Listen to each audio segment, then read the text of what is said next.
hello, and good afternoon, good day. Thank you all so much for joining me. And y'all, I realize that I am fighting against or competing against the Super Bowl, but am I really competing? I mean, what I mean by that is I don't watch the Super Bowl typically. I will be watching it today after this, but I don't typically watch it. So I know there's probably some other people out there that also don't watch it, or maybe you do. And then you'll catch this later. So, anyways, today we're going to go ahead and get into our topic for today. And we are talking all things resistance. And resistance being about, it's not about what people don't like. So that's our topic today is resistance not about being what people do not like. There's actually more to it than that. And that's what we're going to get in on today. So, for those of you who do not know who I am, my name is Lepora Lindsay, and I don't really watch football. But I talk all things workplace value. And when it comes to workplace value, what we're talking about is all of the different ways that value can show up in the workplace. And today we're going to talk about how that competes with resistance. So there was actually a post that I saw earlier this week, or it may have been, no, I think it was last week. Time is flying, y'all. Where they essentially, to summarize it, the post was about how professionals or employees within the company, how they had a desire to have something, whether it was a new program or a new training or a new structure. And then when the program, structure, training, whatever it is that they wanted, when they finally got it, there was a lot of resistance in the company during that time. And there was an agreement that, if people are saying that they want something, employees or professionals, if they're saying that they want something, then why is there resistance? There shouldn't be resistance. That was the gist of that particular post. And it stood out to me because lately I have been looking into different aspects of workplace value. And one of the things that can prevent it is resistance.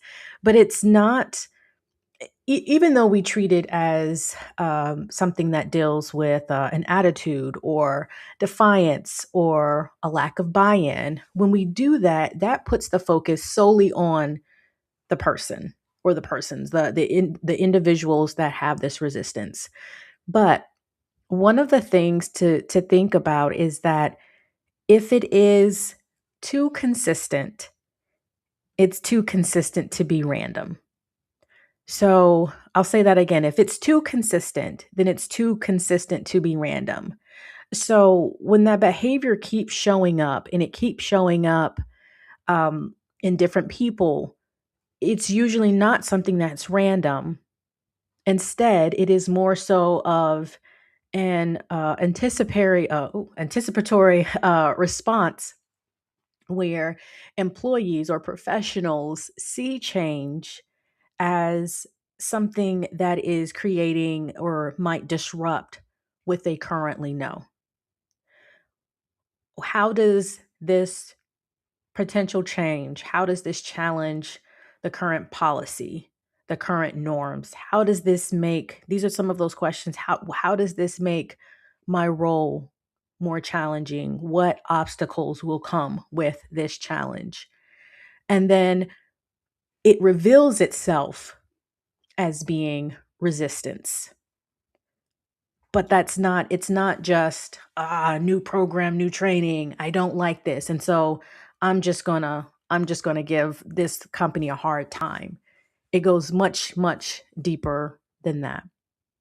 And so before we even see that, what is actually going on is individuals are processing, what does this change mean for me?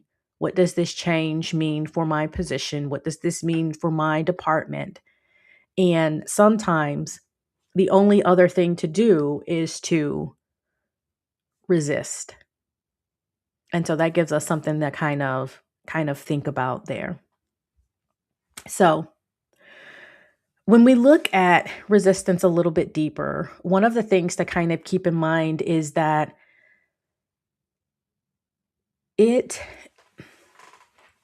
In order to see the full process of any change that happens in an organization, it would require for us to know how that affects all of the interconnectedness of the elements. So you have people, you have actual computer systems, you have different structure, policy norms. You have all of these different things that are going on. And when a change happens, while there may be a purpose for it, right? Something that is truly beneficial, there are other, we say side effects because side effects are things that we did not foresee happening, but there are other effects that come or that will come with that particular change.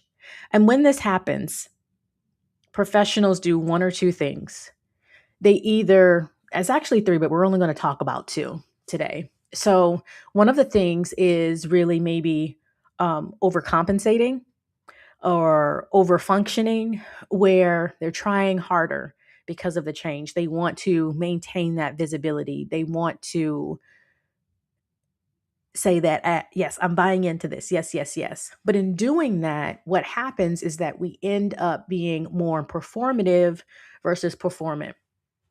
So that change has essentially created an opportunity for professionals to say, oh, yeah, I'm going to do this, because this is going to get me more visibility, even with the change. But that doesn't necessarily mean that all of their actions and behaviors will result in being beneficial. And then we have the other part, which is the one we're focusing in on today, where professionals or employees may pull back. They may say, hey, I don't really like what's going on. I think that I am going to stick to what I know. I think that I'm going to pull back a little bit and conserve my energy because I'm not quite sure what's happening. And when the second part happens, we have to realize that this is more adaptive versus being lazy. This is people, it's not that they're stopping the trying. It is that they are shifting in their mind how much energy, how much am I doing? Where am I doing this energy? And is this going to challenge anything else down the line later on? And so that gives us something to kind of think about when we look at resistance. And as I'm as I'm talking these things out, if you have questions, if you have comments, you can feel free to type them in. But we'll keep going because y'all only do 15 to 20 minutes if you're new. Only 15, 20 minutes. And then I love to have discussions throughout the week. Those are always fun. But so we're looking at the fact of individuals shifting essentially or questioning all of the unknown because of this new change that's being proposed. And when this happens, you have leaders, and the leaders are looking at it and they're seeing questions, they're seeing hesitation, they're seeing limited engagement. Like, what is happening with this change? We've gone through the whole change management process, but we're still getting so much pushback or pullback. And essentially, what we are getting and essentially, hold on, sorry, lost my train of thought there. And then we have what we're getting is that iceberg effect. This popular image of the iceberg where you have the iceberg at the top, that's the resistance. But all underneath are questions. Questions in regards to, how will this affect my role? How will this affect my control or my autonomy?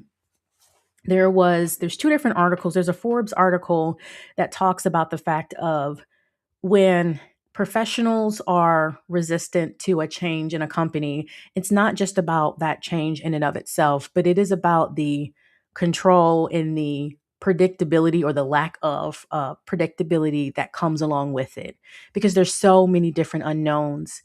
And while you have individuals who are executives in leadership who have done the research and they're saying, hey, this is the overall effect, when individuals are on the front line or maybe even in the middle level roles, when they don't see that or they don't know how that affects their position and role, that is where that resistance comes in, because there is not an alignment between the value, the goals, the mission, and aligned with the current contribution and efforts of the professionals who are getting that work done on the daily. And that is what is absolutely essential. Being able to adjust that, not adjusting what we want to change or what needs to be changed, but ensuring that there is some alignment there between all of those things. So, as I prepare to close here, I would say that this comes down to three primary questions. And we're looking at how do we adjust resistance. One of them being, when we experience resistance, what behavior are we calling resistance? What behavior are we calling resistance? Is it a matter of disengagement? And y'all know when we talk about disengagement, it's even disengagement isn't just disengagement. People just don't care. There's something that builds up to that. And many times it's a mistranslation between what those contribution and efforts are and what we're seeing. So, what behavior are we calling resistance? And then we have another question. A second question is, what effort might be going untranslated? What effort might be going untranslated? I spoke a little bit earlier about when a change happens, there are unspoken rules, there are policies, there are norms in place for that particular organization.